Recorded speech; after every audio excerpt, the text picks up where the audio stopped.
Assalamualaikum warahmatullahi wabarakatuh. Kembali lagi dengan saya Holil Rohman yang akan membahas tentang dunia literasi dan kepenulisan.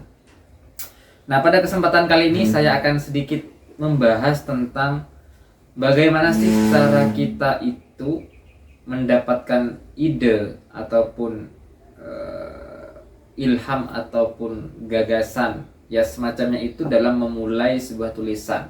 Karena memang tulisan yang hanya sekedar ditulis, seorang yang hanya sekedar menulis tanpa ada ide besar yang dibawa, maka tulisan itu secara tidak langsung akan kehilangan arah dan hambar rasanya. Oleh sebab itu perlu kita ketahui tentang bagaimana kita mendapatkan ide itu. Pastinya ide itu bisa berasal dari mana saja, kapan saja, dan siapa saja.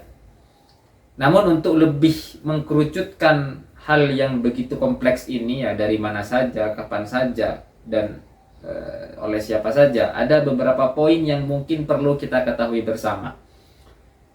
Yang pertama, dalam menggali ide itu perlu bagi kita itu untuk mencari kegelisahan. Jadi ada yang namanya kegelisahan.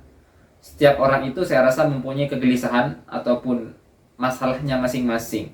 Baik itu sesuai dengan posisi jabatan atau status, baik itu berhubungan dengan usia, ataupun baik berhubungan dengan sesama lingkungan sekitar, teman, masyarakat, tetangga, dan seterusnya, ataupun yang lain. Intinya mencari kegelisahan. Baik itu menangkap fenomena publik, baik itu menangkap kebijakan pemerintah, dan seterusnya, dan seterusnya. Kegelisahan itu muncul dari banyak aspek. Bisa dari segi usia, bisa dari status ataupun jabatan yang sedang kita sandang tadi, ataupun yang lainnya. Karena sejauh saya memahami dan saya rasa teman-teman juga yakin bahwa setiap orang mempunyai kegelisahannya masing-masing. Nah, itu menjadi bahan awal ataupun ide pertama yang bisa kita tulis menjadi sebuah tulisan. Baik itu tulisan fiksi ataupun tulisan ilmiah sekalipun, saya rasa sama.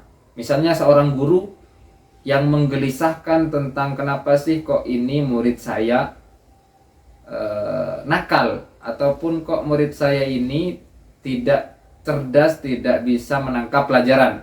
Nah, itu kan posisi sebagai seorang guru menggelisahkan tentang peserta didiknya, kemudian dia tulis, dia pelajari, dia dalami, dia riset, dia teliti berdasarkan dengan teori-teori yang ada misalnya, kemudian diimplementasikan, dicoba, dan berhasil misalnya. Nah, itu kan menjadi sebuah pencapaian tersendiri. Bisa ditulis secara fiksi, bisa ditulis secara ilmiah juga. Yang pertama, mencari kegelisahan. Kemudian yang kedua adalah membaca banyak buku, ataupun saya plesetkan ataupun saya perluas, membaca realita, membaca semesta, membaca alam, dan sebagainya. Intinya membaca, sebagaimana ayat dalam Al-Quran, Iqra, bacalah.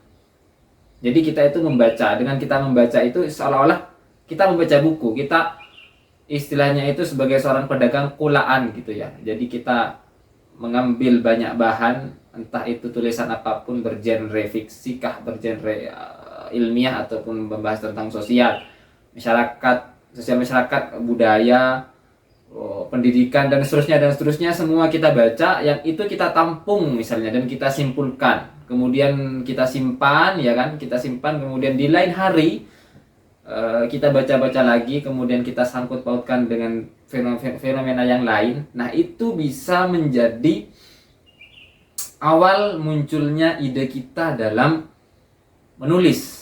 Ya, karena sejatinya tidak mungkin seorang penulis itu tidak membaca. Kalau kamu mau menulis, maka kamu harus membaca.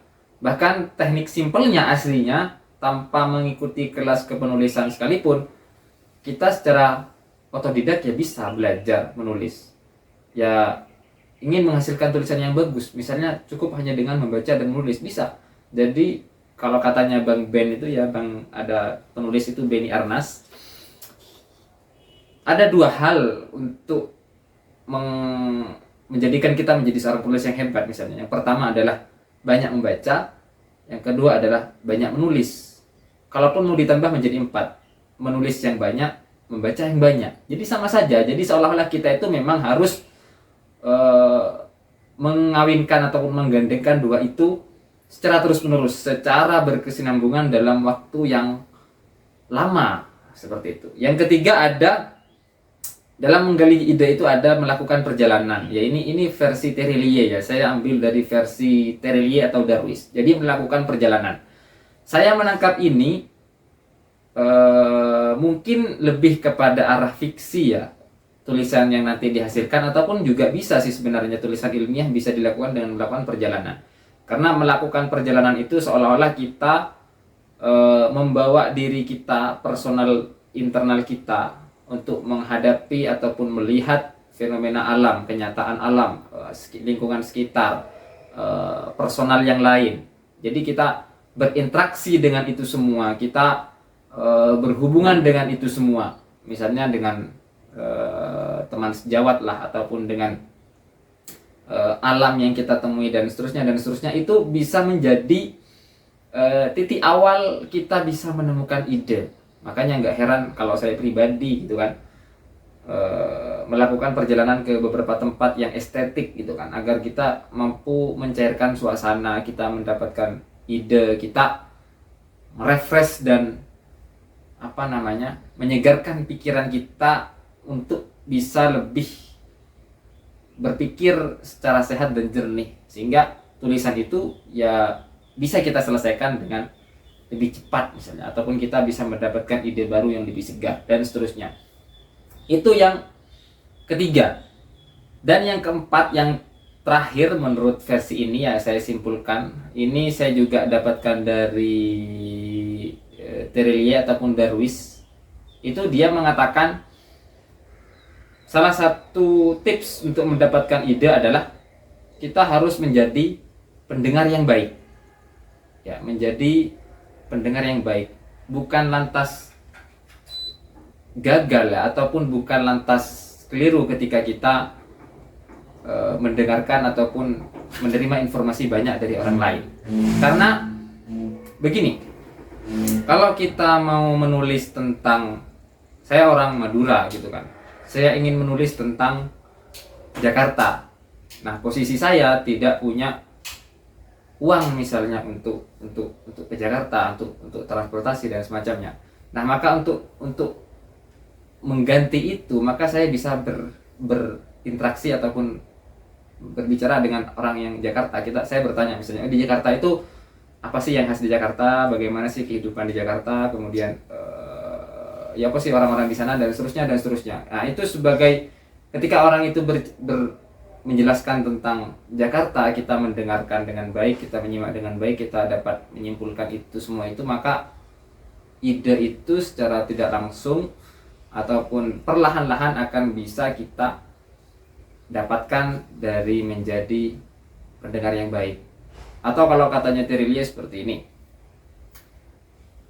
ketika kamu menemukan seseorang tukang bakso misalnya, atau tukang nasi goreng yang menjual nasi goreng atau bakso itu selama puluhan tahun, maka kamu ketika mengkorek informasi dari sana, dari mereka itu, maka akan lahir cerita-cerita yang unik, cerita-cerita yang asik, dan mungkin beberapa tidak terekspos oleh media gitu kan. Jadi selama perjalanan itu kamu akan menemukan hal-hal yang baru, hal-hal yang segar di dalamnya. Nah, itu adalah beberapa hal yang perlu kita ketahui dan bisa kita lakukan dalam mencari ide. Jadi yang pertama adalah mencari kegelisahan ataupun menemukan kegelisahan. Yang kedua, membaca banyak buku, membaca alam, membaca realitas, situasi, kondisi, dan seterusnya. Yang ketiga, melakukan perjalanan, ya sekalian merefresh otak, mencari hal-hal yang segar. Dan yang terakhir adalah menjadi pendengar yang baik. Itu adalah tips dari saya yang saya sampaikan dari beberapa referensi yang saya temui, yang mungkin bisa teman-teman lakukan ketika teman-teman itu merasa buntu, ketika teman-teman mau menulis tapi tidak ada ide. Mungkin teman-teman juga bisa melakukan hal lain yang tidak ada di sini, yang tidak ya saya sampaikan tadi, ya dipersilahkan. Setiap orang mempunyai kreativitas dan caranya sendiri dalam menemukan ide. Oke, mungkin cukup sekian yang bisa saya sampaikan. Apabila ada salah, saya mohon maaf yang sebesar-besarnya. Wassalamualaikum warahmatullahi wabarakatuh. Salam literasi.